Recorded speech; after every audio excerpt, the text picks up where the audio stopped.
Bonjour, merci d'être avec nous sur Public Sénat avec Michael Zamès. Michael, bonjour. Nous allons vous faire vivre tout au long de la journée les résultats des élections sénatoriales.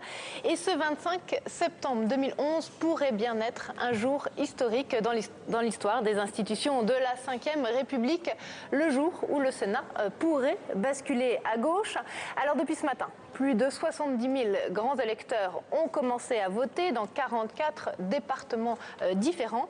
Et les résultats ce soir pourraient être très serrés entre la gauche et la droite. Alors du suspense au Sénat, c'est un peu une première pour des élections sénatoriales, Michael. Oui, pendant 7 heures. En tout cas, nous allons vous faire vivre ce suspense. Nous serons dans 2 départements test. Tout d'abord dans le Nord, où la droite part divisée. Julie Hulin est sur place et nous la retrouverons dans quelques instants. Autre département, autre exemple, cette fois dans l'Essonne. La gauche et la droite, cette fois, sont divisées. Bérangère Dinglas est sur place aussi. Elle nous expliquera tout dans un instant. Et puis, bien sûr, au Sénat, nous avons installé plusieurs caméras un petit peu partout pour vous faire vivre en direct cet événement. À l'extérieur, ici, dans l'escalier d'honneur et puis dans les 640 mètres carrés où nous nous trouvons de la salle des conférences, c'est Pierre-Henri Gergonne qui est sur place. Il interviendra dès qu'il le souhaitera. Tout au long de cette journée, bien sûr, ça sera rythmé par les résultats. Elle connaît sa carte électorale par cœur, les 44 départements. Delphine Girard est avec nous. Delphine, bonjour, prête pour ce long marathon? Oui, Michael, bonjour à tous. Grâce à notre système de cartes animées, nous allons pouvoir vous communiquer quasiment en temps réel tous les résultats de ces élections sénatoriales, département par département, les 44 départements qui sont concernés en métropole, mais également outre-mer. Et c'est d'ailleurs d'outre-mer que les premiers résultats nous sont parvenus. Nous allons prendre tout de suite la direction de la Nouvelle-Calédonie. La Nouvelle-Calédonie, où 2 sièges sont à pourvoir au scrutin majoritaire. Alors, les premiers sénateurs élus ce matin sont, eh bien, vous allez voir, leur nom va s'afficher sur cet écran. Pierre Frogier, député, président du Conseil de l'Outre-mer, suivi d'Hilarion Vendégou, donc 2 sénateurs UMP. Voilà pour les premiers résultats. Et puis, nous allons prendre maintenant la direction du département de la Meuse pour un résultat qui était très attendu. Vous le savez, il y a 3 ministres en compétition dans ces élections sénatoriales. Eh bien, le ministre de la Défense, Gérard Longuet, est élu au premier tour. Voilà une première information périne.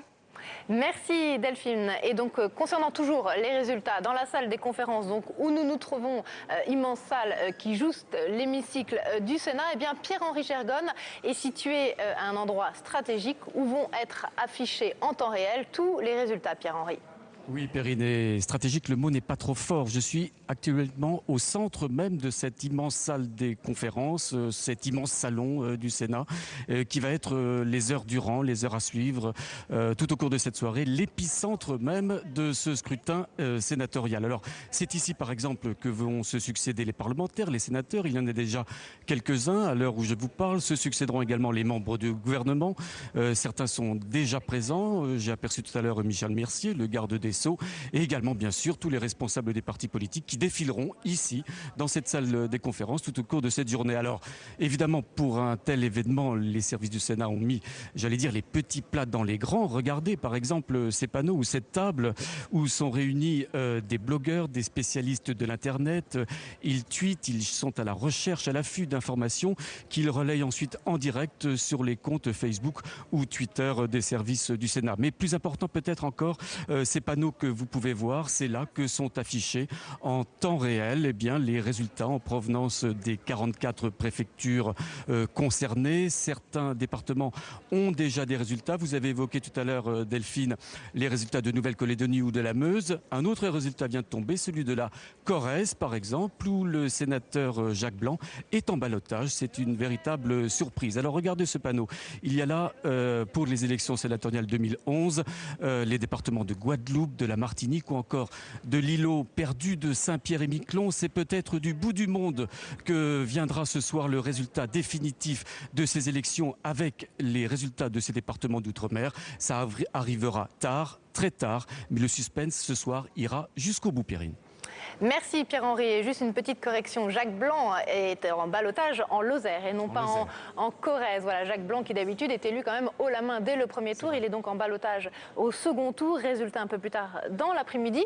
Et puis certaines personnalités ont déjà voté ce matin, Michael. Oui, c'est le cas du président du Sénat, Gérard Larcher, qui était dans son département, dans les Yvelines, très précisément à Versailles. Vous le voyez, beaucoup de monde. Un président, selon les journalistes qui étaient présents, un petit peu stressé, même s'il arborait un léger sourire, visiblement un petit peu stressé, le président du Sénat. Et autre ambiance aussi dans les Yvelines, cette fois c'est Valérie Pécresse, une ministre qui est venue voter, une ministre qui en veut un petit peu également au ministre à qui elle demande de porter main forte aux candidats de droite. Écoutez. Vous savez, les trois ministres ont dit leur attachement pour l'institution sénatoriale et je sais qu'ils auront à cœur de prendre toutes leurs responsabilités pour que la majorité présidentielle soit forte au Sénat. Et toujours dans les Yvelines, ce matin, nos journalistes ont croisé le porte-parole du Parti socialiste, Benoît Hamon. On l'écoute un peu sur son pronostic sur ce scrutin. Oui, tension, pas tant que ça, mais pour la droite sans doute, qui est inquiète. Pour le PS, c'est la possibilité pour la première fois dans la Ve République d'être majoritaire au Sénat. Ce qui est certain, c'est qu'on est majoritaire dans les régions, majoritaire dans les départements, majoritaire dans les grandes collectivités, mais le mode de scrutin est tel qu'il favorise aujourd'hui clairement la droite et on va dire la France rurale, même s'il n'y a aucune connotation négative dans ce que je dis à propos de la France rurale, mais en gros, les citoyens ne sont pas représentés de la même manière. Et donc c'est très dur pour la gauche de l'emporter au Sénat, mais là on a une chance et on va la jouer à fond. Voilà, autre département, cette fois dans les Hauts-de-Seine. La tête de liste de la majorité présidentielle, Roger Karoutchi, est allé voter. Roger Karoutchi qui rêve de revenir au Sénat. Il était également à ses côtés avec, vous allez le voir, Jacques Gauthier, liste dissidente. Ils se sont un petit peu expliqués ce matin devant, vous voyez, dans les urnes, dans le secret des urnes. On en saura peut-être un petit peu plus. De leur côté, Jean-Vincent Placé, la tête de liste PS, PRG, Vert de Europe Écologie Les Verts, lui aussi était présent. On ne voit pas encore sur ces images, mais il était présent. Là, on voit surtout Roger Karoutchi en grande discussion avec la tête de liste dissidente, Jacques Gauthier. Voilà, et Jean-Vincent Placé, on continue notre petit tour des départements de la région francilienne. Donc Jean-Vincent Placé, tête de liste PS, Europe Écologie Les Verts dans l'Essonne. Il est allé lui aussi, évidemment, voter ce matin. On va le voir sur ces images. Voilà, tous les grands électeurs qui font la queue pour aller voter. Les grands électeurs qui sont obligés d'aller voter. On va en parler dans quelques instants avec nos premiers invités sur ce plateau, qui sont Anne Levade, professeure de droit constitutionnel. Bonjour, merci d'être avec nous. Et Patrick Roger, journaliste au Monde, spécialiste du Parlement. Et donc, qui dit Parlement dit Sénat. Alors, on va décortiquer un petit peu avec vous ce scrutin, Michael. Oui, pas simple, c'est vrai, c'est une élection assez complexe. On va essayer de l'expliquer. Qui vote? Comment sont élus les sénateurs? Je vous propose de regarder ce sujet. On va essayer de vous expliquer tout ça avec Marie Brémaud. Pour la première fois depuis 1958, c'est la moitié du Sénat qui va être renouvelée.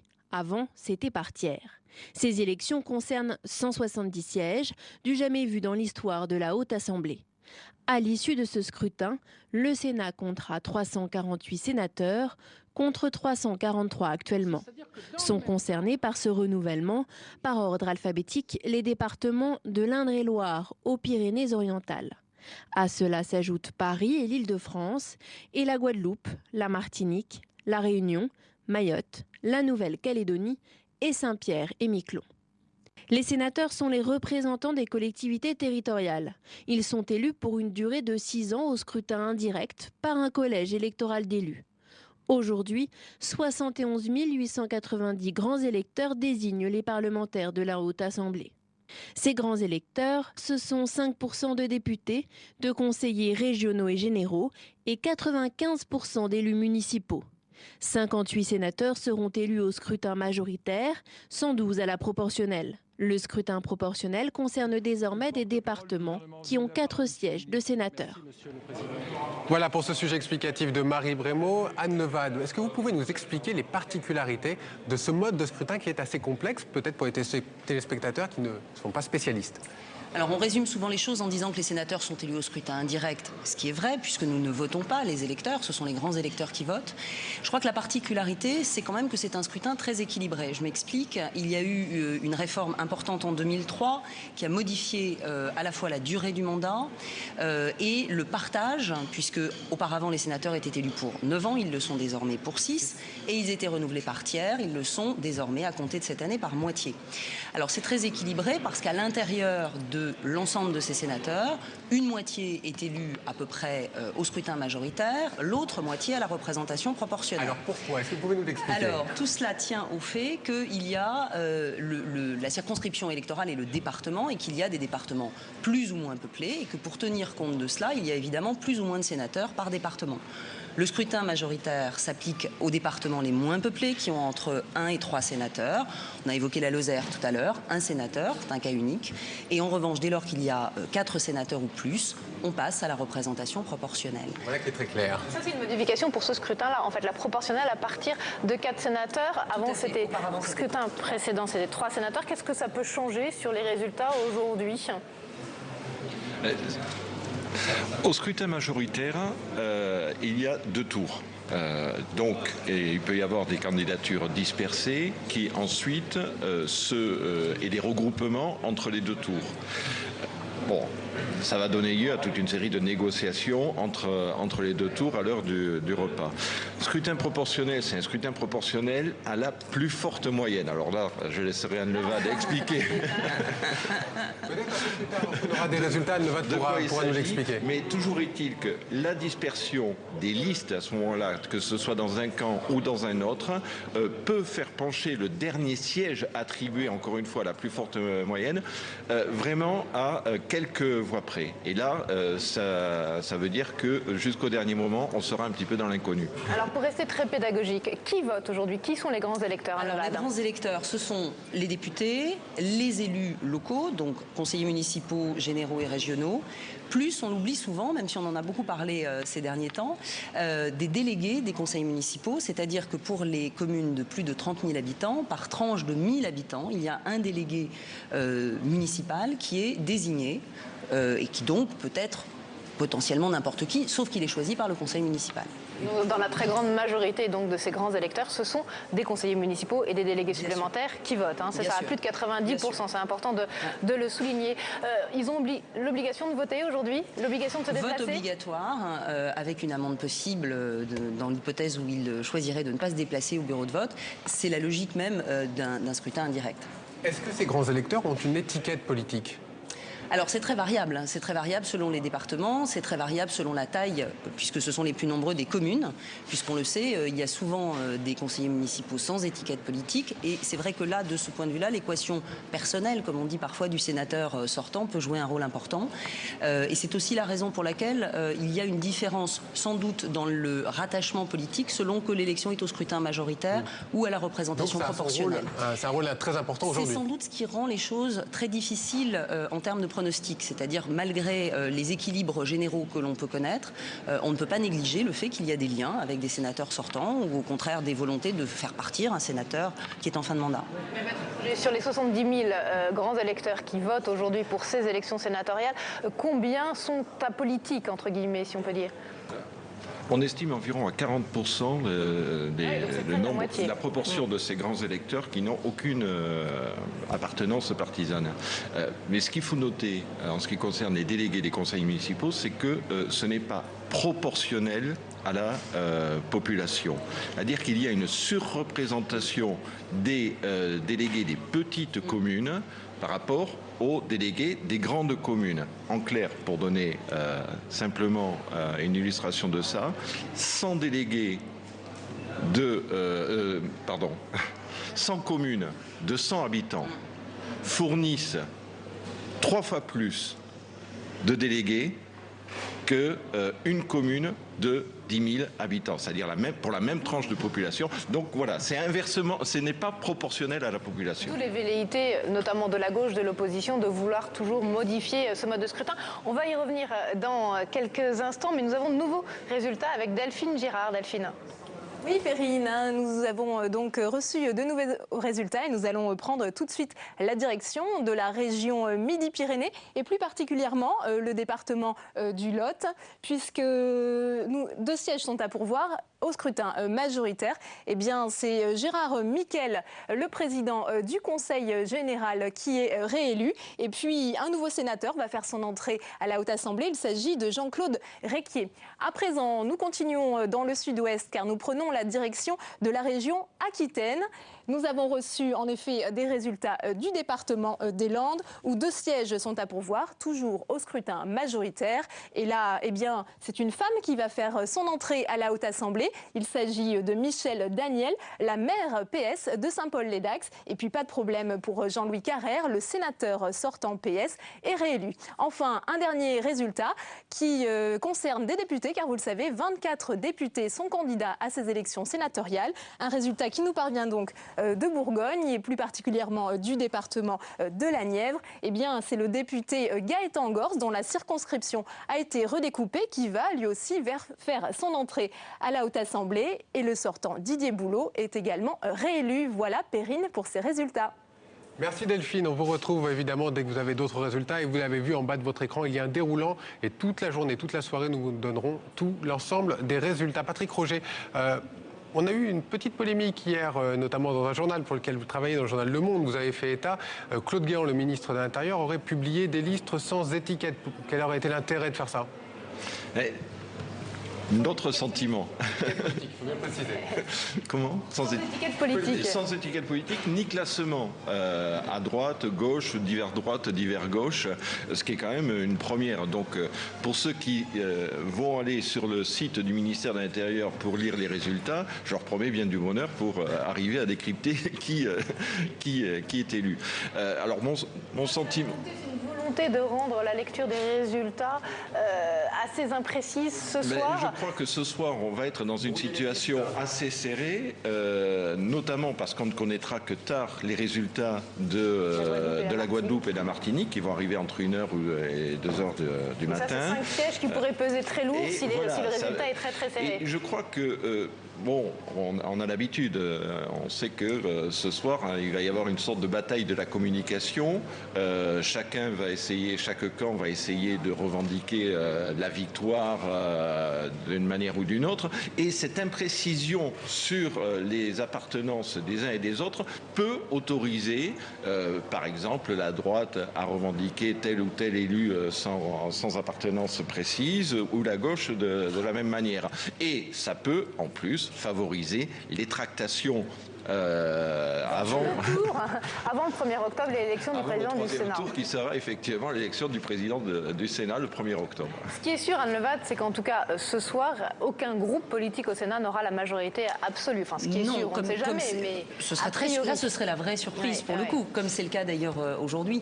Je crois que c'est pour ça qu'il faut relativiser l'idée que l'on lit beaucoup d'un basculement historique. De toute façon, le Sénat est très différent de ce point de vue-là de l'Assemblée nationale. C'est-à-dire qu'on n'a jamais effectivement un groupe qui a la majorité absolue, donc il y a toujours des discussions internes indispensables à l'intérieur de l'Assemblée. Et depuis 58, entre 2002 et 2004. Entre 2002 et 2004, l'UMP a eu la majorité absolue. Et c'était la seule fois depuis 1958, donc c'est très rare. On va retrouver Pierre-Henri Gergonne, qui a une information importante dans le département de la Mayenne, où le sénateur centriste Jean Arthuis est en ballottage, Pierre-Henri. Tout à fait, ici où je me trouve, vous savez, les panneaux où arrivent les résultats des préfectures, vient d'être affiché le résultat du département de la Mayenne. Vous pouvez le voir sur ce panneau. 2 sièges sont à pourvoir.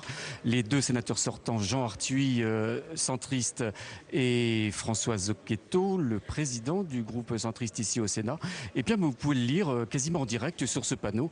Jean Arthuis avec 421 voix j'allais dire seulement, il lui manque que quelques voix, 7 voix pour être élu au premier tour, ce qui était le cas dans les élections précédentes. Jean Arthuis, donc le président de la Commission des Finances ici au Sénat, est mis en ballottage. Vraisemblablement dans le deuxième tour, et Françoise Ecoto et Jean Arthuis seront réélus. Il s'agit cependant d'un résultat avec ce ballottage de Jean Arthuis tout à fait significatif, Perrine. Merci Pierre-Henri, on se retrouve tout à l'heure. Patrick Roger, c'est une véritable surprise, non? Petite surprise parce que, bon, même s'ils seront, les deux seront élus au second tour, sans aucun doute, mais Jean Arthuis avait été élu au premier tour en 2001, et puis c'est le président de la Commission des Finances. Il a un rôle très important au sein du groupe centriste. Il disons, pouvait faire valoir ses droits éventuellement à jouer le troisième homme pour la présidence du Sénat. Je pense que c'était plus l'histoire de faire monter les enchères. Mais là, ça l'affaiblit un petit peu dans cette perspective. Alors c'est quoi? C'est un problème sur le terrain? C'est un problème d'image? Quel serait ce problème de ballottage? Non, je pense que ça traduit tout simplement la progression effectivement de la gauche de manière générale dans les scrutins intermédiaires depuis 2001. Et d'ailleurs, Gérard Longuet a été élu au premier tour dans la Meuse, mais avec 50 voix de moins qu'au précédent scrutin. Anne Le Val, quelles pourraient être les conséquences institutionnelles du basculement du Sénat vers la gauche? Alors, on pense toujours à un blocage de la part du Sénat, parce qu'on le sait, lorsque le Sénat n'est pas de la même couleur politique que l'exécutif et que l'Assemblée nationale, il y a un risque.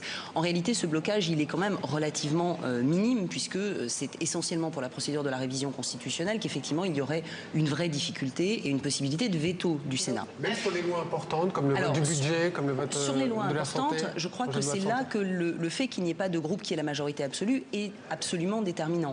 C'est-à-dire que malgré tout, on le sait dans la configuration actuelle, en tout cas à l'heure à laquelle nous parlons, il y a toujours des groupes qui viennent faire la pointe. Un en particulier qui est le groupe RDSE, dont on dit beaucoup qu'ils sont alternativement et selon les sujets portés à voter avec la gauche ou avec la droite. Il n'y a pas de raison de penser que cette configuration-là change de manière tout à fait significative. Donc pas de blocage institutionnel. Symboliquement, en revanche, il est clair que si le président du Sénat était un élu de gauche, là, ça changerait l'image, en tout cas, de l'institution. Et à part le budget, Patrick Roger, d'ici à l'élection présidentielle de 2012, il n'y a pas d'autres lois importantes attendues au Parlement? Il y a une loi attendue, mais qui probablement en restera là. C'est le projet de loi constitutionnelle dit de la règle d'or. Bon, là non plus, j'entrerai pas dans les détails. On n'ira pas à Versailles, c'est ce que vous voulez dire. Oui, je crois que cette année, on n'ira pas à Versailles. La convocation d'un congrès à Versailles, ça va être abandonné sur la règle d'or. Il ne faut pas raisonner juste jusqu'en 2012, puisque là, forcément, l'élection de ces sénateurs est alors, si après la gauche l'emporte en 2012, ça serait la première fois que la gauche aurait tous les leviers institutionnels dans cette configuration d'un Sénat. Dans l'hypothèse inverse, on aurait une forme un peu atypique, mais qu'on a déjà connue, de cohabitation entre un exécutif d'une couleur politique et un Sénat d'une autre. Je ne crois pas qu'on puisse imaginer un vrai blocage institutionnel. C'est vrai que ça oblige à davantage de négociations et davantage de difficultés, encore une fois, sur des textes importants. Patrick Roger, si la gauche l'emporte, il lui faut combien de sièges d'avance? Là, il faut qu'elle, pour arriver simplement à la bascule, il faut qu'elle progresse de 23 sièges. Donc et si elle en a 22, par exemple, qu'est-ce qui se passe? Eh bien, on va avoir une majorité quasiment à touche-touche.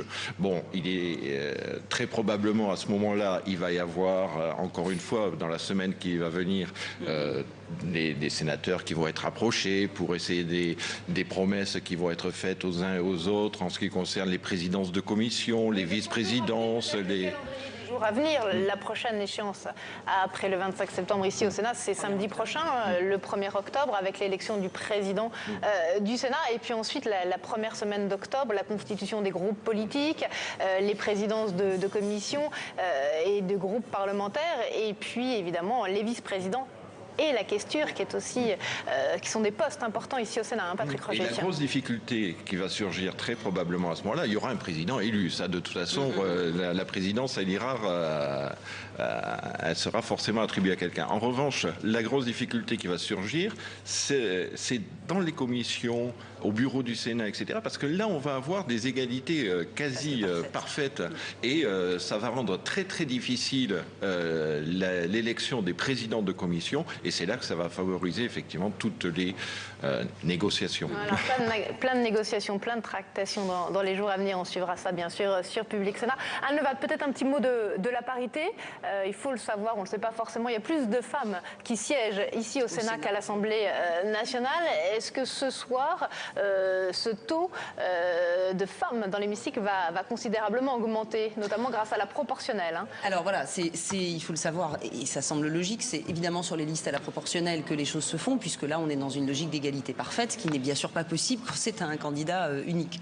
Alors est-ce que les choses vont progresser? On dit beaucoup qu'il y a eu quand même quelques arrangements avec les règles de la parité et que ça n'a clairement pas été l'objectif premier des partis que de respecter autant qu'on aurait pu l'imaginer cette règle de parité. Donc sans doute pas de saut extrêmement significatif. Mais combien de femmes en plus, Patrick Roger, ce soir a priori dans l'hémicycle? Je ne suis pas sûr que le nombre de femmes progresse. D'abord parce que entre 2001 et à l'heure actuelle elles sont 80, mais en 2001 l'application de la proportionnelle se faisait à partir de 3 sièges. Là on passe à 4. Donc il va y avoir déjà mathématiquement une diminution. Et la deuxième chose surtout, c'est en ce qui concerne les candidatures au scrutin majoritaire, il n'y a que 17,5% de femmes qui sont candidates, et le pire, c'est sur les listes à la proportionnelle. Alors, la loi dit effectivement que les listes doivent être composées en alternance de candidats de chaque sexe. Mais la loi ne dit pas que la tête de liste revient automatiquement à un homme. Or, qu'est-ce qui se passe? Surtout pour les listes qui peuvent envoyer au Sénat un ou plusieurs sénateurs, eh bien, à 14%, simplement, la tête de liste revient à une femme. Alors, je vous propose d'aller faire un petit tour du côté du Nord, à Lille, très précisément, où nous attend Julie Hulin. Vous allez le voir sur ces images, il y avait beaucoup de monde ce matin pour le vote. À Lille, les grands électeurs se sont déplacés en masse. Vous voyez, il y avait beaucoup de monde, la queue, beaucoup de monde. C'est obligatoire, c'est pour ça. Exactement. On n'a pas l'habitude. Exactement. Alors, Julie Hulin, on vous retrouve. Vous êtes à la préfecture de Lille. Julie, est-ce que vous pouvez nous expliquer les tenants et les aboutissants de ce département du Nord où la droite part quand même divisée? Alors, nous ne sommes pas à la préfecture, nous sommes à quelques kilomètres du centre-ville de Lille, au centre d'examen de la fonction publique territoriale. Derrière nous, 20 bureaux de vote pour accueillir les 5677 grands électeurs du Nord. Le Nord, je vous le rappelle, le département le plus peuplé de France, où 11 postes de sénateurs sont à pourvoir. Alors ici, les dernières sénatoriales ont eu lieu en 2001. À l'époque, il y avait eu 6 sièges pour la gauche et 5 pour la droite. Un relatif équilibre qui pourrait, cette fois-ci, se creuser au profit de la gauche. En effet, ce dimanche, 10 listes sont en concurrence. Une liste PS élargie, emmenée par Michel Delbar, qui a réussi à réunir les Verts, les radicaux et les chevènementistes. Avec cette union, ils espèrent gagner 1, voire 2 sièges. 2 listes Parti communiste et en face, pas moins de 5 listes issues du centre et de la majorité. La droite nordiste qui ne cache pas qu'avec cette division, elle risque de perdre 1 siège. Et enfin, 2 listes pour l'extrême droite. Alors ici, les bureaux de vote ont ouvert à 9h. Dès 9h15, on a vu Martine Aubry, la maire de Lille, apparaître. Elle a voté sans aucun commentaire. Un peu plus tard, on a également aperçu Jean-Louis Borloo. Comme vous l'avez vu sur les images à l'instant, la majorité des grands électeurs a déjà voté. Les portes fermeront à 15h. On pense connaître les premiers résultats vers 16h30, 17h. Merci beaucoup Julie. Direction maintenant le département de l'Essonne où Bérengère Dinglas se trouve à Ivry. Alors le département de l'Essonne, c'est un département où il y a pas mal de dissidents à droite et à gauche. On voit sur ces images Jean-Vincent Placé qui est la tête de la liste PS Europe Écologie Les Verts. Jean-Vincent Placé qui s'est donc déplacé comme tous les autres grands électeurs du département pour voter ce matin. À noter que Jean-Vincent Placé, il a face à lui Serge Dassault qui est l'actuel doyen du Sénat et qui se représente. Bérengère, l'ambiance ce matin à Ivry? Il y avait beaucoup de monde. Alors je ne sais pas si c'est le beau temps ou le fait qu'on parle beaucoup des élections, mais les grands électeurs sont venus très tôt, dès 9h, comme vous l'avez vu sur les images. Il y avait une grande queue. Bon, là, ça s'est un petit peu calmé, mais la plupart des têtes de liste sont restées toute la matinée ici pour saluer les grands électeurs avant qu'ils aillent voter. Alors ici, il y a 9 listes qui s'affrontent pour 5 sièges et tout le monde part en ordre dispersé, comme vous l'avez dit Perrine. C'est Serge Dassault, le doyen du Sénat, qui a l'investiture officielle, âgé de 86 ans. L'industriel a du mal à raccrocher et embarrasse l'Élysée. Du coup, Laurent Béteille, l'autre sénateur sortant, doit se contenter de l'étiquette majorité présidentielle. À cela s'ajoute la liste de l'ancien sénateur Xavier Dugouin, l'ex-président du RPR du département, condamné en 1998 pour détournement de fonds, veut sa revanche et il souhaite rentrer dans le jeu de la politique nationale par la grande porte, celle du Sénat. 4e liste de droite, c'est celle de Vincent Delahaye, le maire de Massy, radical valoisien. Mais question division, la gauche n'est pas en reste. Si les accords de dernière minute ont convaincu Marie-Agnès Labarre, la sénatrice sortante, de ne pas déposer sa liste parti de gauche, Michel Berson, celui qui a été le président du Conseil général pendant 13 ans, a lui refusé de se plier aux ordres du Parti socialiste. Il a donc déposé sa propre liste car il était en position inéligible sur la liste officielle du Vert Jean-Vincent Placé. Il remet aussi de cette façon en cause l'élection du sénateur sortant communiste Bernard Vera. Donc ici, comme dans beaucoup de départements d'Île-de-France, toutes les voix vont compter. Merci beaucoup Bérangère, donc en direct d'Évry et non pas d'Ivry comme je l'ai dit tout à l'heure dans l'Essonne. Et un invité nous a rejoint, Christophe Borgel, bonjour. Bonjour. Secrétaire national du Parti socialiste en charge des élections. Alors, est-ce que vous avez des tendances, quel est votre sentiment dès ce matin avec les différents votes dont on a entendu parler et les différents résultats surtout? Le premier tour, le scrutin majoritaire. Voilà, pour le moment, nous n'avons que quelques résultats du premier tour au scrutin majoritaire, donc il faut rester extrêmement prudent. Mais est-ce qu'il y a déjà des surprises, des choses inattendues? Après vos petits calculs, vous qui en avez fait beaucoup. Il y a en tout cas déjà des déceptions pour l'UMP, puisqu'ils nous avaient dit qu'ils espéraient battre la sénatrice sortante, Odette Hervieux, dans le Morbihan. Nous avons la confirmation qu'elle sera réélue dès le premier tour. Ils espéraient battre Jean-Pierre Sueur, le sénateur sortant dans le Loiret. Nous avons la confirmation qu'il sera réélu dès le premier tour. Il semble, comme la confirmation n'est pas officielle, je reste prudent, que Christian Bourquin soit élu dès le premier tour dans les Pyrénées-Orientales, ce qui serait déjà un gain net pour la gauche, puisqu'il y avait 2 sénateurs sortants de la majorité présidentielle dans ce département. Et par ailleurs, nous avons des élections extrêmement fortes, des réélections extrêmement fortes, que ce soit dans les Landes, dans le Lot, où les candidats de la gauche font des scores très largement supérieurs à ce qu'ils avaient obtenu lors de leur dernière élection. Et on constate que l'UMP est très basse. Alors Alain Marlex devait être avec vous, autre grand spécialiste de la carte électorale, lui, à l'UMP. Il devait être en face de vous sur ce plateau. Ils sont en réunion à l'UMP. Vous nous avez détaillé là un petit peu toutes les bonnes surprises pour votre camp, mais est-ce que vous avez quand même quelques déceptions? Pour le moment, non, parce que mauvaise surprise. Joseph Durieux peut-être dans les Hautes-Pyrénées. Non, parce que quand je regarde le ballottage, il y aura un rassemblement de la gauche. Les candidats du Front de gauche ont fait 99 et 100 voix à quelques unités près. Et donc, normalement, Josette Durieux devrait être élue avec un rassemblement de la gauche. Elle devrait être élue au second tour. Elle est devant de quelques dizaines de voix le candidat de l'UMP, M. Trémège.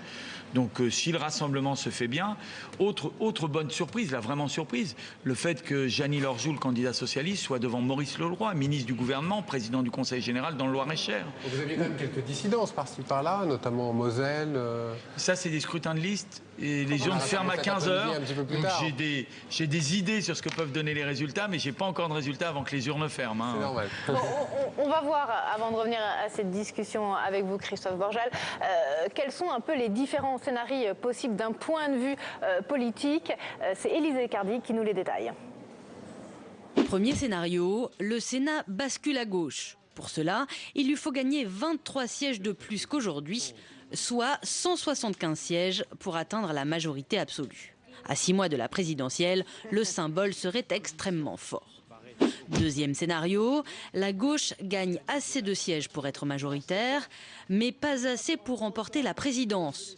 Le champ resterait alors libre à l'actuel président UMP Gérard Larcher pour se faire réélire. Ce serait alors un scénario inédit d'une cohabitation improbable à la Haute Assemblée. Troisième scénario, la droite reste majoritaire. Mais en toute logique, elle perd encore du terrain. À l'heure actuelle, l'UMP n'a pas la majorité absolue et doit faire alliance avec les centristes pour faire adopter ses textes. Sa majorité serait alors encore plus réduite. Enfin, dernière hypothèse, ni le PS ni l'UMP n'obtiennent une majorité assez large pour faire élire leur candidat.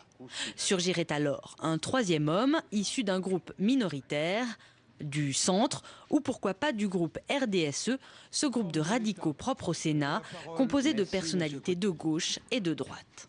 Alors on va revenir à notre discussion dans un instant, mais évidemment priorité aux résultats. Delphine Girard, est-ce que vous avez quelques résultats supplémentaires et peut-être le résultat d'un ministre qui était candidat notamment ? Oui, donc je vous rappelle ce premier résultat concernant un des 3 ministres en compétition dans ces élections sénatoriales. Eh bien, Gérard Longuet, donc ancien sénateur, actuel ministre de la Défense, a été élu dès le premier tour dans son département de la Meuse. Et puis le premier député qui a été élu, ils sont 24 à vouloir venir à la Haute Assemblée, eh bien c'est Gaëtan Gors, élu dès le premier tour dans le département de la Nièvre. Gaëtan Gors, donc le premier député socialiste qui va devenir sénateur. Et puis à présent, nous allons prendre la direction du département des Hautes-Pyrénées, de la région donc Midi-Pyrénées, département des Hautes-Pyrénées, 2 sièges à pourvoir au scrutin majoritaire. Un premier sénateur a été élu au premier tour. Il s'agit de François Fortassin, donc qui est réélu. On attend le deuxième sénateur qui sera élu dans ce département. Enfin, un autre sénateur a été élu également au premier tour au scrutin majoritaire. Il s'agit cette fois de Charles Guéné, eh bien, dans le département de la Haute-Marne. La Haute-Marne, donc dans la région Champagne-Ardenne, où 2 sièges sont à pourvoir au scrutin majoritaire. Je vous le disais, c'est donc Charles Guéné qui a été élu au premier tour. Voilà pour cette salve de résultats, Perrine et Mickaël. Merci beaucoup Delphine, à tout à l'heure. On va revenir sur notre discussion très politique. Christophe Borgel, quelles seraient les conséquences d'un Sénat qui passerait à gauche? La première chose qui pourrait se passer? D'abord, je crois que la première chose, c'est que cette chambre basse retrouvera son rôle premier, c'est-à-dire celle de représenter les territoires, celle d'être à l'écoute des élus locaux. Je crois que la poussée, on verra, pas préjuger de ce que sera le résultat final, parce qu'on sait que de toute façon, ce sera extrêmement serré ce soir. Mais la poussée que l'on sent de la gauche, y compris dans des départements où les sénateurs de la majorité présidentielle restent devant, la gauche progresse énormément, montre la colère des élus locaux. Ils montrent ce sentiment qu'ont ces grands électeurs de l'élection sénatoriale. Sur des réformes précises notamment. À la fois par rapport à la réforme territoriale, mais plus généralement, on leur demande de plus en plus. On leur confie de plus en plus de responsabilités sans avoir les moyens de les exercer, avec un sentiment que... Mais le Sénat seul n'aura pas les moyens de défaire ces réformes.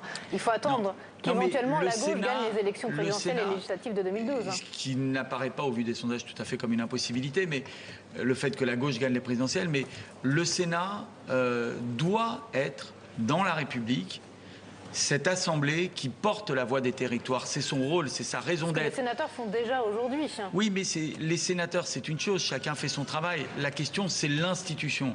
Force est de constater que sur la réforme territoriale, sur la capacité à écouter les élus locaux... La majorité présidentielle, ici, sur la réforme territoriale, a tout de même fait entendre une voix un petit peu différente de celle du gouvernement, lors de l'examen du texte au Sénat et lors du vote. Malheureusement, ça n'a pas empêché cette réforme de passer telle que le gouvernement l'a souhaité. Je crois honnêtement que on peut vouloir faire dire ce qu'on veut à la majorité sortante au Sénat. Le ras-le-bol des élus locaux, on le voit dans les urnes de ce premier tour des départements au scrutin uninominal ce matin. Patrick Roger, vous aussi, vous sentez cette lame de fond, vous qui êtes souvent ici au Sénat, vous sentez ce Sénat frondeur, comme on dit ? Sénat frondeur, ce qui a joué essentiellement ici, c'est qu'il n'y a pas de majorité absolue. C'est quand même, contrairement à l'Assemblée nationale. À l'Assemblée nationale, l'UMP fait passer quasiment ce qu'elle veut. Il peut y avoir parfois des petits accrochages internes, mais l'UMP fait ce qu'elle veut. Ici, l'UMP est obligée de négocier et d'entendre un petit peu ce que disent ses partenaires. Bon, maintenant, Christophe Borgel a raison. À l'arrivée, les textes de la majorité, présentés par le gouvernement, ont pu être amendés, un petit peu amodiés pour certains d'entre eux, notamment sur les textes, je dirais, concernant les libertés publiques. Mais le Sénat, la règle majoritaire finit par s'y appliquer. Bon, bah écoutez, on suivra la suite des résultats avec vous, Christophe Borgel. Merci d'être passé sur notre plateau ce matin. On se reverra peut-être plus tard dans la journée. J'imagine que vous allez traîner. Il n'y a pas eu de débat, mais on vous retrouvera un petit peu plus tard. Oui, c'est peut-être l'absence d'Alain Marleix sur ce plateau est peut-être un signe que la tendance n'est pas excellente pour l'UMP. Hein. On nous dit que l'UMP est en réunion ce matin, donc ça veut dire qu'ils réfléchissent effectivement au second tour pour le scrutin majoritaire de ces sénatoriales. Anne Levade, effectivement, sur l'image du Sénat, sur des sénateurs qui seraient un petit peu plus frondeurs depuis quelques mois, depuis quelques années, vous l'avez constaté? Les choses ont beaucoup changé indiscutablement depuis 2008, c'est-à-dire depuis la révision constitutionnelle. Il y a eu, je dirais, une conjonction de phénomènes. Il y a eu effectivement la réforme constitutionnelle et puis il y a eu aussi, c'est vrai, un changement de présidence avec un changement j'allais dire quasiment de culture au sein du Sénat. On garde souvent cette image d'un Sénat vieillissant où les sénateurs ne viendraient pas beaucoup. Je crois qu'un certain nombre de sites dits citoyens ont récemment révélé que c'était faux et que notamment la présence au Sénat, que la présence au Sénat était plutôt et assez significativement plus élevée qu'à l'Assemblée nationale. Et c'est vrai que ça, c'est une vraie évolution. Et je crois qu'une question qui va se poser dans la perspective d'un éventuel basculement à gauche, comme on dit, ce serait aussi de savoir justement si ce vent de réforme interne au Sénat, avec une évolution, y compris au sein des rapports institutionnels, c'est-à-dire qu'on a entendu la voix du président Larcher plus souvent, y compris parfois en désaccord avec le chef de l'État ces derniers mois, si cette évolution sera durable ou non. Et des réformes internes également au Sénat. On a eu beaucoup de réformes. Réformes internes importantes sur le meilleur fonctionnement, un assainissement du fonctionnement, y compris budgétaire, au Sénat. Et puis c'est vrai que le Sénat est, de mon point de vue, sans doute le grand vainqueur finalement et inattendu vainqueur de cette réforme constitutionnelle. C'est-à-dire que toutes les logiques de rééquilibrage qui avaient été mises en place en 2008 au profit du Parlement ont finalement été plutôt mieux utilisées. Justement, sans doute parce qu'il n'y a pas de groupe qui a la majorité absolue par les sénateurs que par l'Assemblée. Mais toujours est-il que dans le fonctionnement courant, on va dire, du Parlement, sur les lois ordinaires, c'est toujours l'Assemblée nationale qui a le dernier mot, Patrick Roger. Alors l'Assemblée nationale a effectivement le dernier mot, mais avec quand même... c'est vrai que la révision constitutionnelle a eu une conséquence assez frappante, surtout dans la mesure où c'est le texte de la commission maintenant qui est examiné en séance. Or, comme le gouvernement a eu sur les textes, ces projets de loi les plus importants, tendance à utiliser la procédure accélérée, c'est-à-dire une seule lecture dans chaque chambre. Et du coup, qu'est-ce qui se passe? La Chambre, qui est souvent le Sénat, l'ordre logique d'examen des textes, hormis les textes concernant les collectivités territoriales, c'est l'Assemblée d'abord et le Sénat ensuite. Et du coup, le Sénat a repris la main de manière importante sur ces textes en procédure accélérée.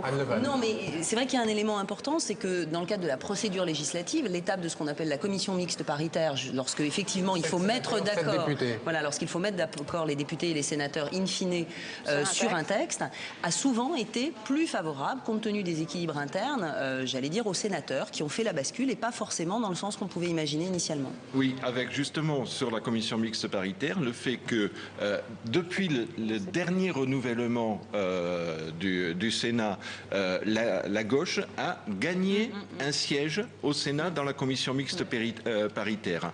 Et du coup, le vote en Sénat CMP, pour utiliser le texte. Commission mixte paritaire, traduction, le vote est beaucoup plus serré du coup. Est beaucoup plus serré et a dépendu surtout du sénateur centriste.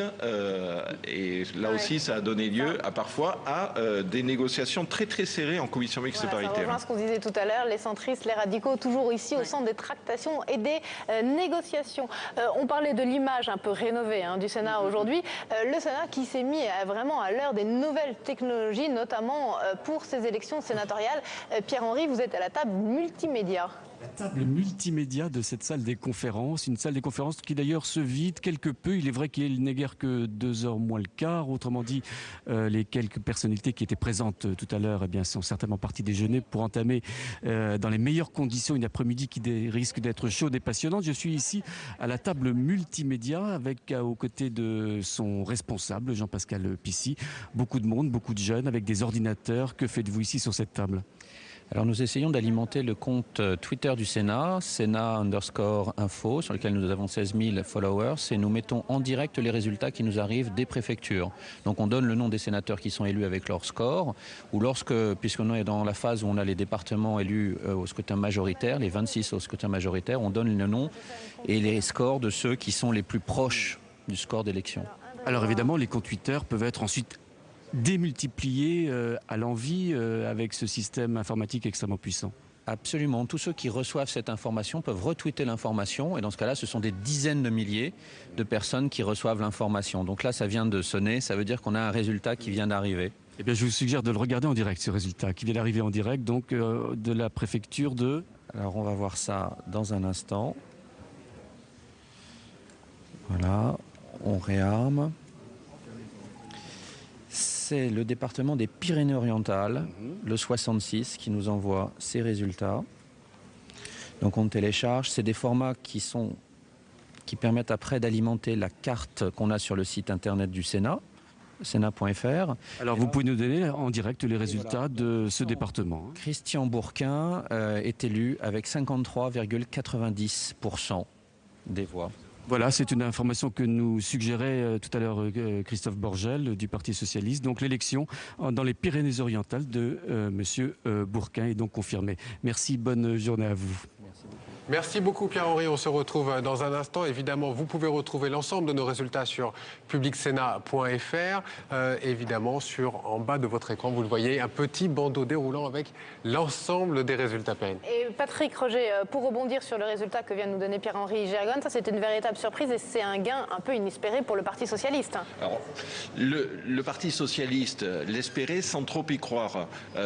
C'est un vrai succès pour lui, en l'occurrence pour Christian Bourquin, et vraiment un signe des divisions internes à la droite, parce que là, dans les Pyrénées-Orientales, Jean-Paul Alduy, le sénateur sortant, est un radical, proche de Jean-Louis Borloo, encore un.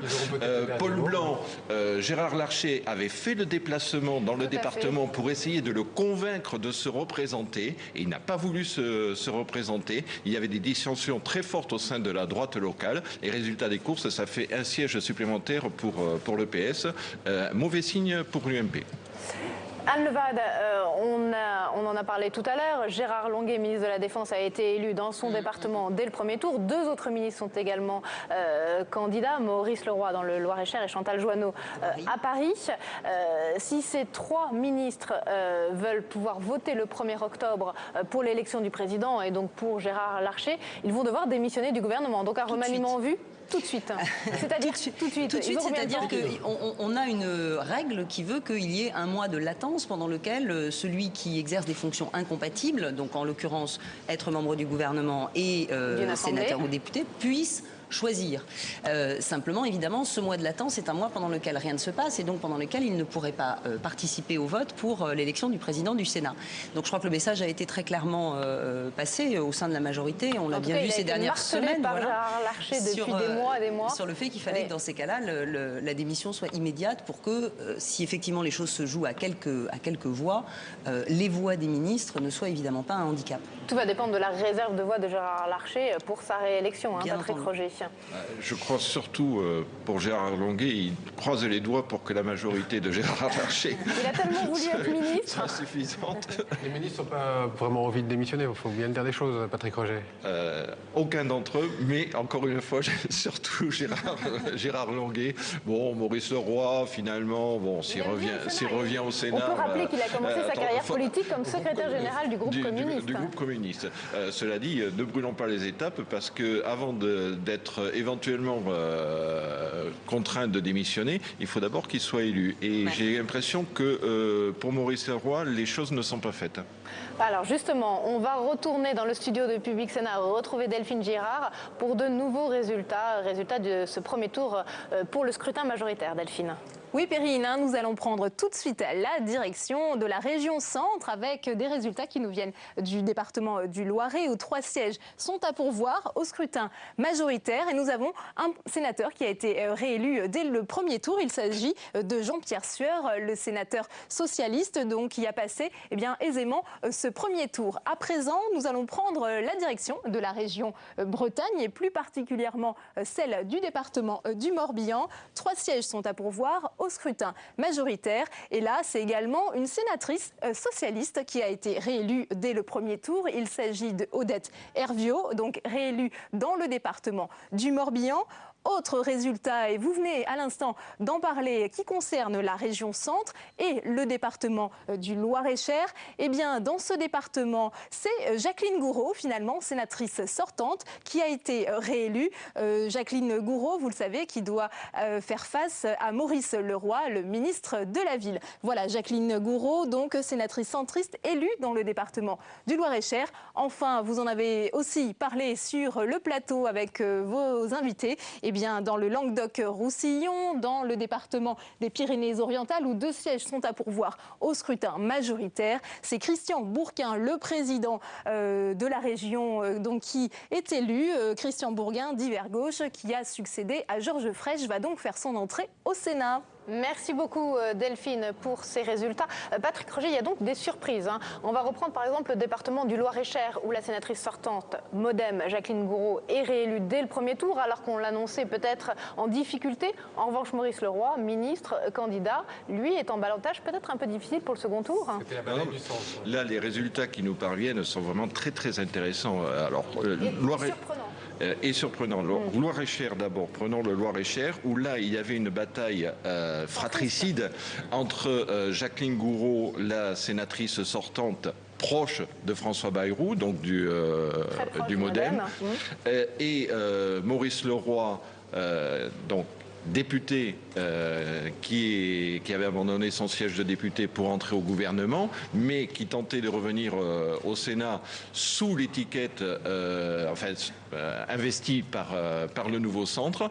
Les 2 centristes se sont livrés une bataille féroce pendant la campagne et c'est la sénatrice sortante qui prend le pas sur le ministre nouveau centre. Ça veut dire que soit Jacqueline Gouraud est très très bien implantée localement, ce qui est vrai. Oui, ce qui est vrai. Mais est-ce que ça veut dire qu'aussi le gouvernement est quelque part sanctionné? Voilà, là je pense qu'il y a quand même une sanction significative. Et alors l'autre phénomène, c'est effectivement que ce soit le Morbihan ou le Loiret, où la droite là pouvait espérer regagner un siège parce que là ce sont des départements à 3 sièges, à 3 sénateurs. De la proportionnelle donc en 2001, au scrutin majoritaire.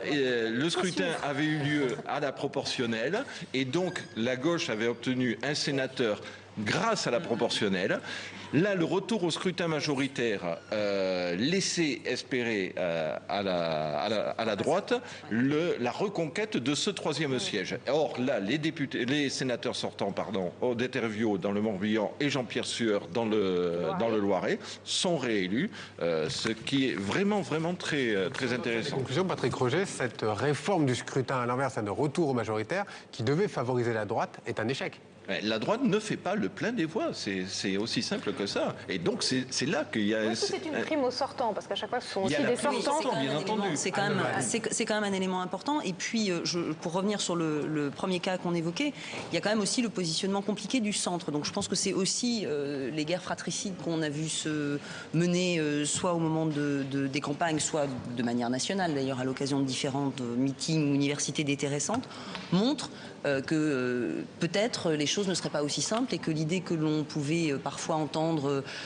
chez les borloïstes d'avoir un groupe autonome ne serait pas forcément aussi simple que ça non plus. Justement, Patrick Roger, si on parle du centre, l'influence du groupe centriste ici au Sénat. Peut-être quelques mots. Apparemment, ils auront plus de sénateurs. Est-ce que le groupe borloïste, comme on dit, pourrait avoir aussi le groupe Alliance? Est-ce qu'il pourrait avoir un groupe ici au Sénat? Là, j'ai pas ce sentiment-là. Je pense qu'on va rester plutôt dans une sorte de statu quo autour du groupe centriste qui réunit donc des sénateurs. Grosso modo, le groupe Union centriste, qui compte 29 membres, se répartit en 3 tendances, si on peut dire. Les Modem, proches donc de François Bayrou, qui sont plus indisciplinés vis-à-vis de la majorité, qui ont une certaine indépendance, une certaine liberté et qui ne votent pas systématiquement les textes de la majorité, ce qui a permis parfois à des amendements proposés par la gauche d'être adoptés.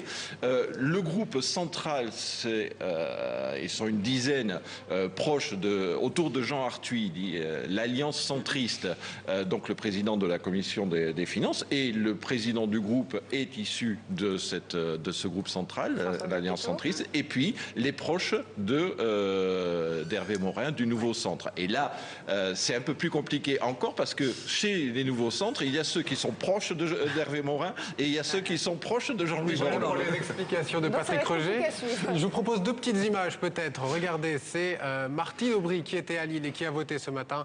La maire de Lille s'est déplacée en tant que déléguée. Elle a voté, vous voyez aussi, avec beaucoup de monde. On le rappelle encore une fois sur ces images. Et puis, autre image importante, Rachida Dati, la maire du 7e arrondissement, qui finalement a soutenu la liste officielle de l'UMP contre Pierre Charon, que vous voyez ici, liste dissidente. Eh bien, Rachida Dati aussi est allée voter ce matin, habillée de blanc vêtu, Perrine. Oui, une tenue très estivale. On va maintenant écouter 2 personnalités de la gauche, 2 personnalités du Parti socialiste. Tout d'abord, François Lamy, un proche de Martine Aubry. Si ce soir la gauche gagnait le Sénat, ça serait une victoire importante pour pouvoir gagner après en mai 2012. Voilà. Ça sera aussi un élément important pour pouvoir s'opposer à un certain nombre de projets du gouvernement. Donc oui, on peut dire qu'aujourd'hui, on est dans un des éléments de la bataille pour la victoire en mai 2012. Voilà, et maintenant je vous propose d'écouter un des candidats à la primaire du Parti socialiste. Il s'agit de Manuel Valls et bien sûr lui aussi il s'exprime sur ces élections sénatoriales. Non seulement j'y crois, mais enfin, ça serait la logique tout de même. La gauche aujourd'hui gouverne les territoires de ce pays. Et donc la logique voudrait que le Sénat, qui gardera évidemment sa tradition consensuelle de dialogue entre la majorité et l'opposition. De toute façon, les différences ne seront pas énormes et il faudra bien dialoguer, mais c'est quand même la logique que le Sénat soit aujourd'hui à gauche. Mais enfin, entre la logique et les résultats, il y a parfois des différences, donc soyons patients. Allez, la gauche et notamment le Parti socialiste qui a l'air d'y croire aujourd'hui. Patrick Roger, en tout cas, il semble plus optimiste qu'il y a quelques jours, voire bien sûr qu'il y a quelques semaines. Et c'est vrai que pour finir cette première table ronde, les résultats de ce premier tour du scrutin majoritaire leur donnent peut-être raison. Oui, là pour l'instant, les signes sont plutôt favorables pour la gauche. Effectivement, ces derniers temps, notamment Jean-Pierre Bel, le président du groupe socialiste, a fait plutôt profil bas. Il ne voulait pas, au risque d'être démenti. Et donc, une victoire moins prononcée de la gauche apparaissent comme une semi-défaite, mais je crois que là, il doit commencer à peut-être espérer. On va aller voir en tout cas, pour terminer cette heure que nous avons passée ensemble, Delphine Girard. Delphine, peut-être un résumé de l'ensemble des résultats du scrutin majoritaire.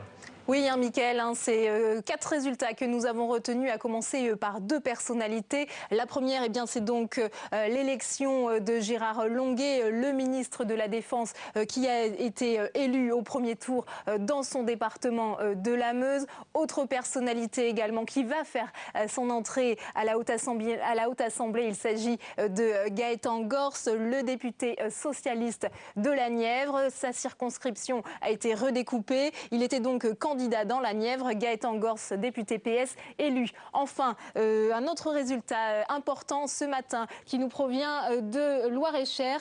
Loir-et-Cher où la sénatrice sortante MoDem Jacqueline Gouraud a été réélue dès le premier tour. C'est une surprise car elle doit faire face, vous le savez, au ministre de la Ville Nouveau Centre, Maurice Leroy. Enfin, un dernier résultat qui nous parvient cette fois-ci de la région Champagne-Ardenne. La région Champagne-Ardenne où nous nous rendons donc dans la Marne. 3 sièges à pourvoir au scrutin majoritaire. On connaît déjà 2 sénateurs qui ont été élus dès le premier tour. Là aussi, vous parliez de la prime au sortant. Ça a fonctionné pour Yves Détraigne et Françoise Férat qui ont fait campagne commune dans ce département de la Marne. Les 2 sénateurs du groupe centriste sont élus dès le premier tour. Voilà, Mickaël.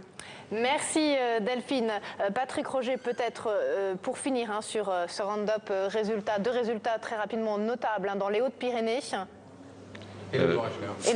Et le Loir-et-Cher, Delphine en a parlé, mais dans le Morbihan aussi. Oui, c'est ça, c'est surtout Morbihan. L'interview qui a été réélu dès le premier tour. Morbihan et Loiret, où là, les sénateurs sortants socialistes sont réélus. On voit quand même que la prime au sortant joue un rôle très important.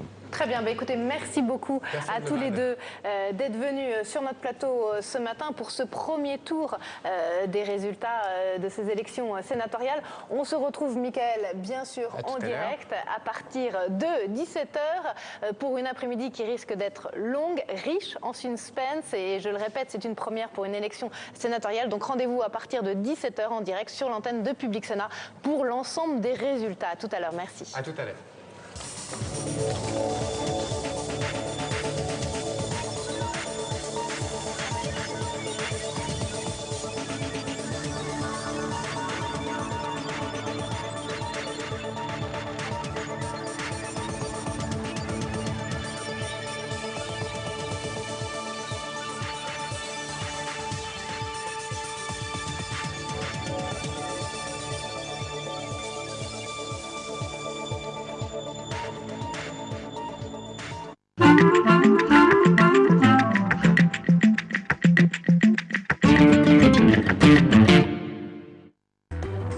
Entre les lignes, c'est dans un instant.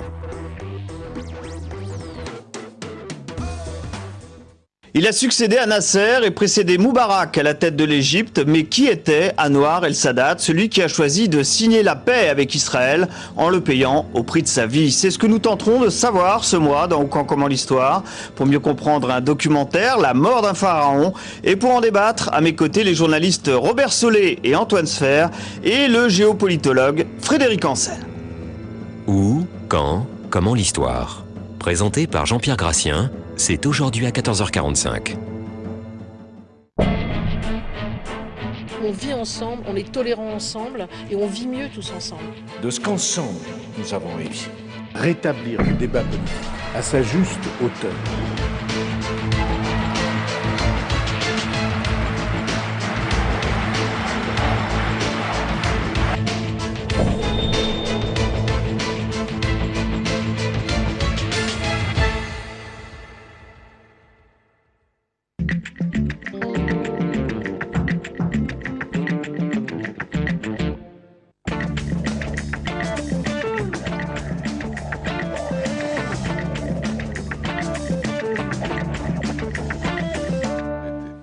Bienvenue à toutes et à tous, très heureux de vous retrouver. C'est Entre les lignes, l'émission qui passe en revue les pages politiques de vos news magazines. Avec moi, comme chaque semaine, quelques fines lames de la presse écrite. D'abord, Karl Meus pour le Figaro Magazine. Bonjour Karl. Claude Veil pour le Nouvel Observateur. Salut Claude. Bonjour Christophe. Romain Gubert pour Le Point. Bienvenue Romain. Merci Christophe. Bonjour Christophe. Et puis enfin, je salue Laurent Neumann pour Marianne. Bonjour Laurent. Bonjour Christophe. C'est parti, coup d'œil sur vos unes. D'abord celle du Nouvel Observateur. La voici.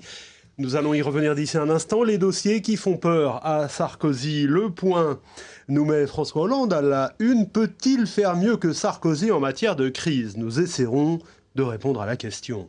Marianne, camarades socialistes, encore un gros effort. Et puis enfin le Figaro Magazine, un spécial immobilier. Ça fait du bien. Ça, au moins, c'est du solide. Il n'y avait pas de raison qu'on ne le fasse pas. Et ça rassure. Tous vos petits camarades l'avaient fait il y a quelques semaines. Vous, c'est maintenant. Exactement. Nous, on respecte nos délais, comme toujours. On fait à cette période.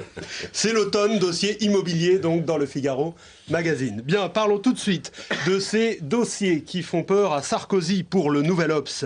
Cette semaine, 2 proches du chef de l'État, Nicolas Bazir, Thierry Gaubert, ont été mis en examen dans le volet financier de l'affaire de Karachi. L'Obs nous rappelle que cette affaire en est une parmi d'autres. Pour votre journal, Claude, ces satanés juges d'instruction sont devenus le pire cauchemar de Nicolas Sarkozy. Ah, c'est clair. L'eau monte. L'eau monte. Nicolas Sarkozy est de plus en plus cerné par les juges. Alors lui appelle ça une manipulation politicienne, une machination, je ne sais plus.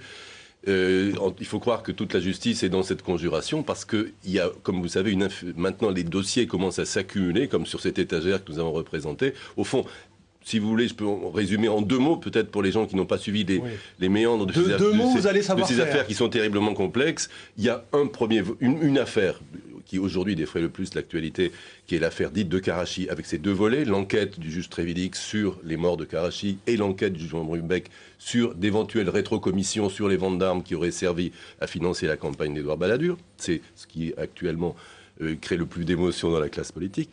Il y a une deuxième affaire qui, elle aussi, est à tiroir, à sous-tiroir et à subdivision, qui est l'affaire, évidemment, Bettencourt, qui prospère. Il y a un magistrat à Bordeaux qui travaille sur l'histoire des enveloppes. Il y a une magistrate, Madame Zimmermann, qui travaille sur l'histoire des écoutes de journalistes. Tout ça, ce sont des dossiers périphériques de la fameuse affaire Bettencourt, qui était suivie de si près à l'Élysée par le conseil du président, M. Ouar, et avec des interventions possibles de monsieur le procureur Courroy, qui est mis sur la sellette aussi. Continuez votre inventaire. Et puis il y a une troisième affaire qui a éclaté il y a quelques jours, qui est celle de la France-Afrique. Vous savez que Robert Bourgi, l'homme qui est venu se présenter comme « je suis le porteur de valise de la France-Afrique, j'ai donné 20 millions de dollars à Chirac et Villepin », a été entendu hier par la police. Et il y a des gens qui aimeraient bien savoir si ces pratiques se sont véritablement arrêtées au moment où Bourgi a rejoint la Sarkozy, ou si ça a continué sous d'autres formes. Pour Maurice Safran, dans Marianne, l'étau commence à se resserrer autour du chef de l'État. Oui, parce que on peut faire le résumé de Claude de manière encore plus courte. Bettencourt, c'est la campagne de 2007 soupçonnée d'argent sale. Les déclarations de M. Bourgi, c'est la campagne de 2002 soupçonnée d'argent sale. L'affaire Karachi, c'est la campagne de 95 soupçonnée d'argent sale. C'est-à-dire que les 3 campagnes électorales gagnées par la droite sont tous entachées de soupçons invraisemblables. Et le point commun, c'est que tout semble remonter à l'Élysée. J'espère qu'il y a des extincteurs parce que franchement, le feu se rapproche. Et on voit bien que depuis 24 heures, il se passe des choses inimaginable. D'abord un communiqué de l'Élysée où on découvre que l'Élysée a accès au dossier pénal. Pardonnez-moi, je crois que c'est une première dans l'histoire de la justice en France. C'est du jamais vu. Deuxième chose, dans ce communiqué, un mensonge incroyable. Nicolas Sarkozy n'apparaît à aucun moment dans le dossier. C'est faux. C'est faux. Il était ministre du budget au moment des faits. À ce titre-là, il a autorisé la création d'une société offshore au Luxembourg pour accueillir l'argent des commissions et les redispatcher de façon la plus opaque possible. C'est un fait, c'est dans le dossier, je l'ai lu, je le tiens à votre disposition.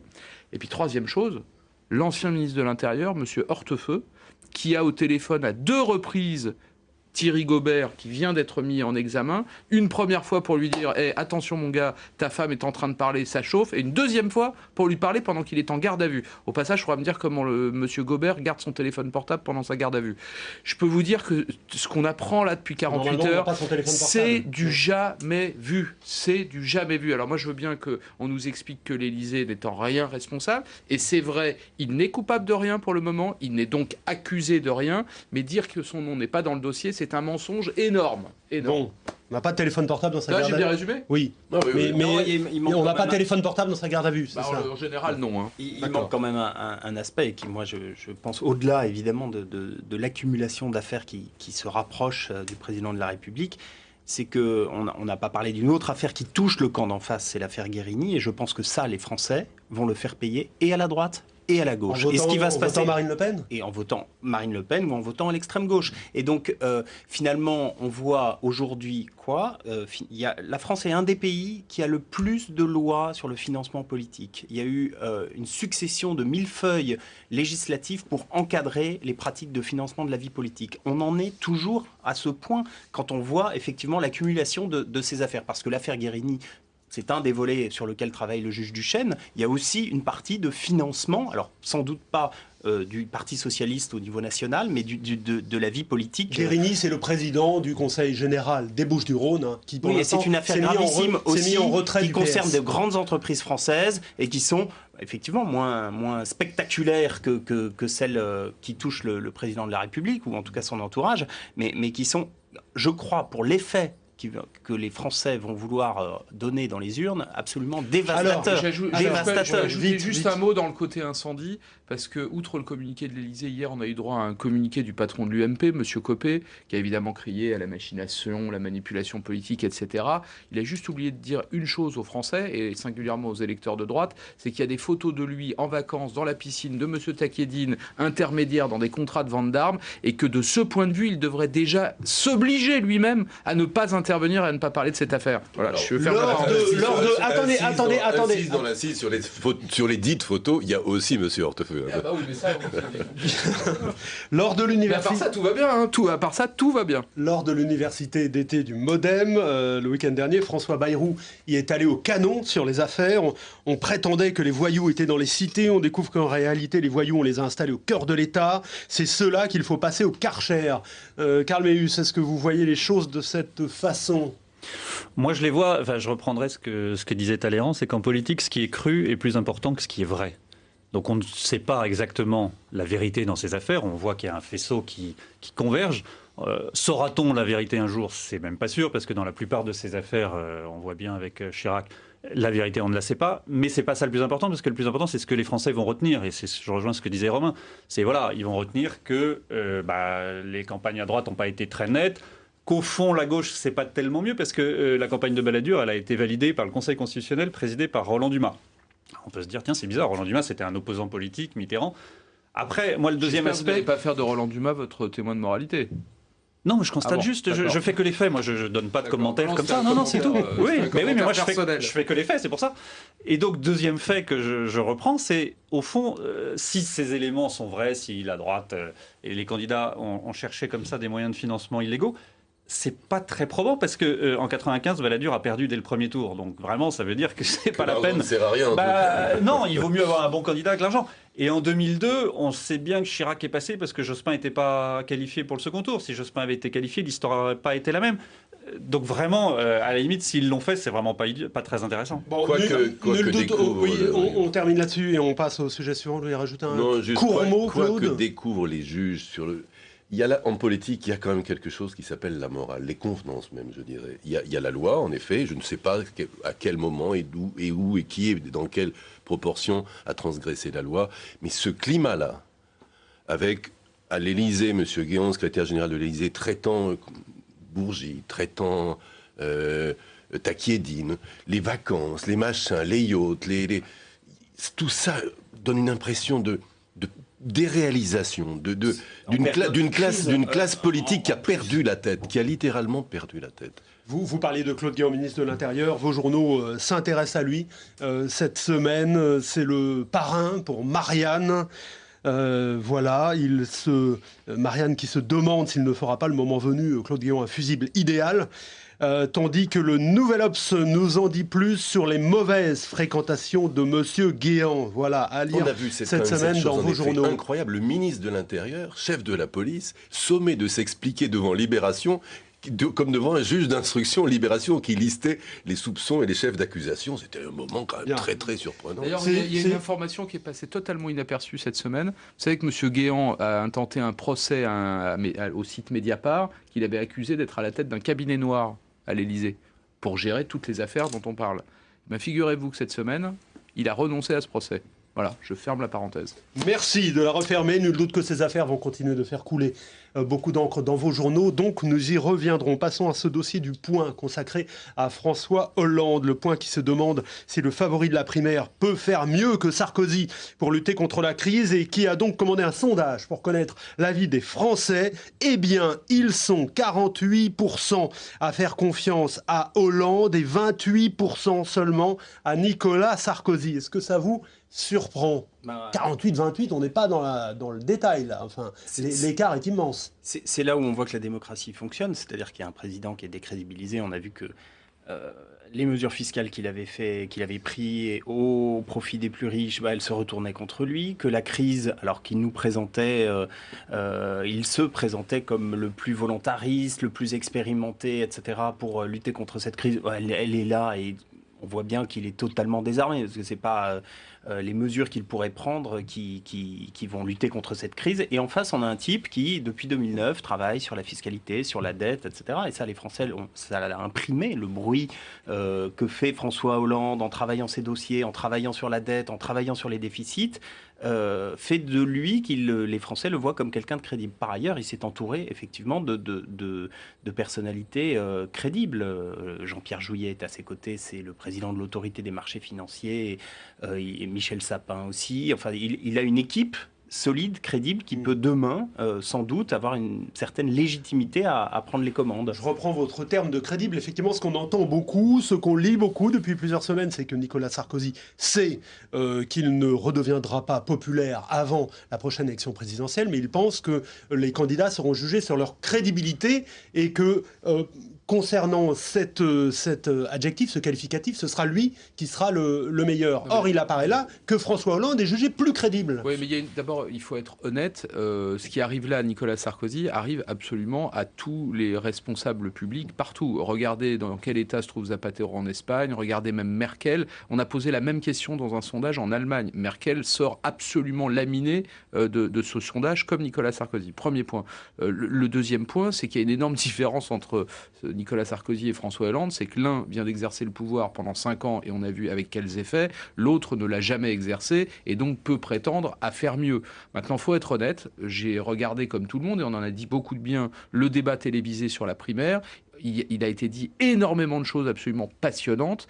Mais pardonnez-moi, et c'est le sens un petit peu de ce qu'on fait nous cette semaine, c'est qu'on ne sait pas ce que les uns et les autres proposent comme modèle alternatif face à cette crise. Ils disent beaucoup de choses passionnantes sur le social, la justice fiscale, l'école, la culture, sur des